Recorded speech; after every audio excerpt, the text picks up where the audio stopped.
18년 동안 유배지에 머물러야 했던 한 사람.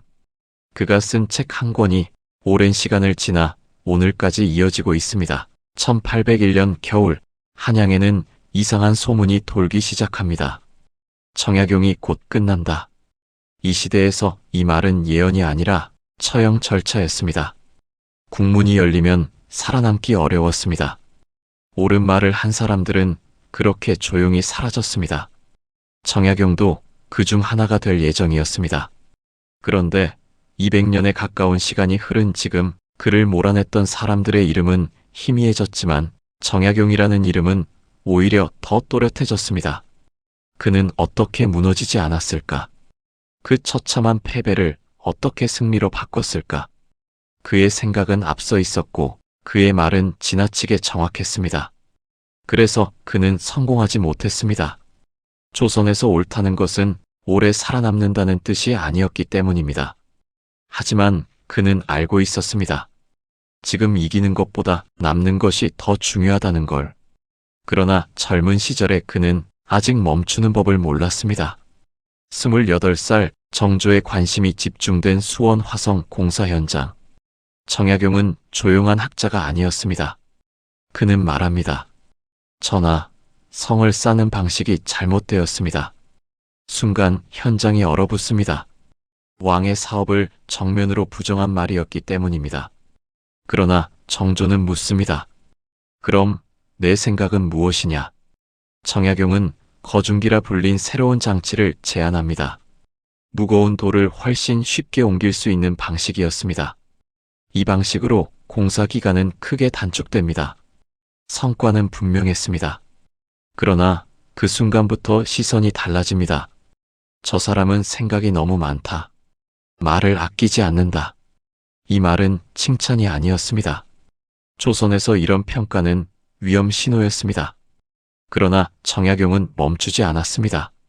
토지 제도가 잘못되었습니다. 세금이 공평하지 않습니다.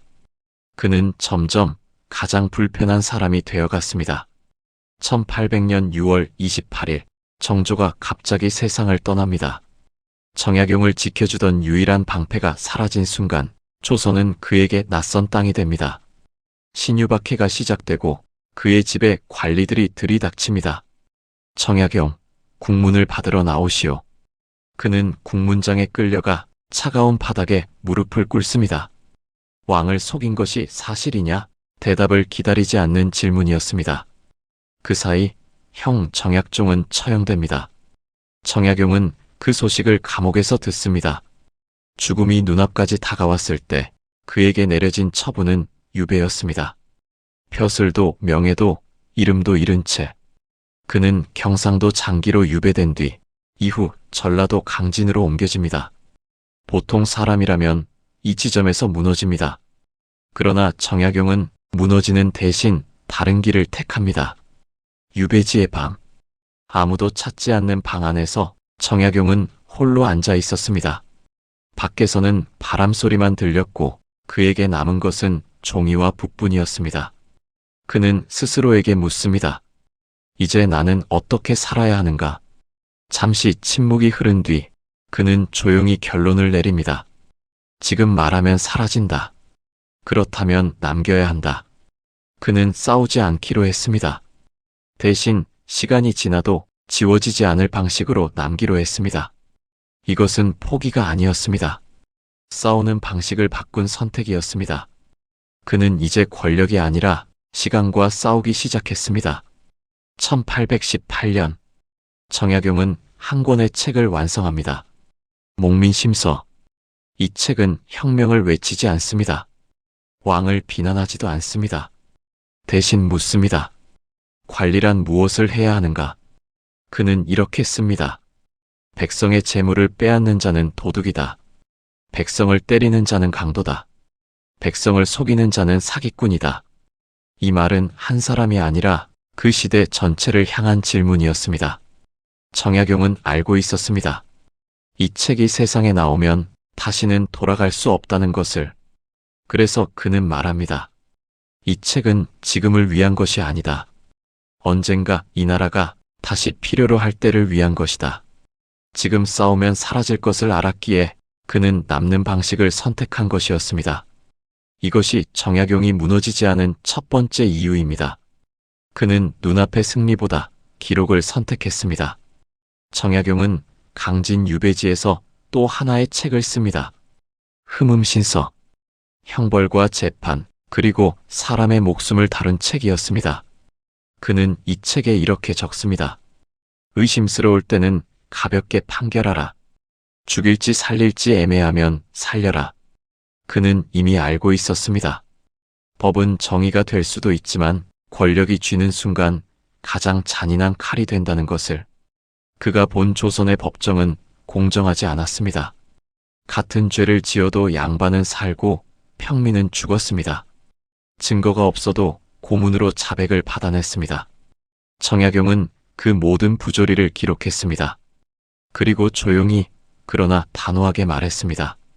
법은 사람을 벌하기 위해 있는 것이 아니라 사람을 살리기 위해 존재해야 한다. 그는 광장에서 외치지 않았습니다. 대신 유배지의 작은 방에서 한 글자 한 글자 남겼습니다. 언젠가 권력이 아니라 사람을 먼저 보는 시대가 올 것을 믿으며, 그리고 그 믿음은 시간이 흐른 뒤에야 비로소 현실이 되기 시작했습니다. 그러나 그가 남긴 말이 모두 세상을 향한 것은 아니었습니다. 정약용은 어느 날 자신의 아들들에게 편지를 씁니다. 그 편지에는 학자의 말이 아니라 아버지의 솔직한 고백이 담겨 있었습니다. 나처럼 살지 마라. 옳은 말을 하더라도 때를 가려라. 세상은 내가 옳다고 해서 지켜주지 않는다. 그리고 마지막으로 이렇게 적습니다. 하지만 끝까지 사람으로 남아라. 그 말은 가르침이 아니라 자신이 끝내 지키고 싶었던 삶에 대한 고백이었습니다. 그리고 18년의 시간이 흘렀습니다. 정약용은 유배에서 풀려났지만 한양으로 돌아가지 않았습니다. 이미 그의 자리는 사라져 있었고 그를 기억하는 사람도 많지 않았습니다. 정약용은 끝내 권력의 중심으로 돌아오지 못했습니다.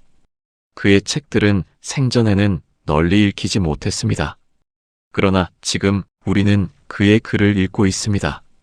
목민심서는 공직자의 책상 위에 놓여 있고 흠음신서는 법을 다루는 사람들의 손에 들려 있습니다. 정약용이 무너지지 않았던 이유는 단순합니다. 그는 이길 수 없는 싸움을 받아들이고 시간과 싸우기로 선택했기 때문입니다. 오랜 시간이 지난 지금 그가 옳았다는 것을 우리가 증명하고 있습니다. 당신이 지금 견디고 있는 것도 언젠가는 그렇게 증명될 것입니다. 이 이야기가 마음에 남았다면 다음 기록에서도 이어가겠습니다.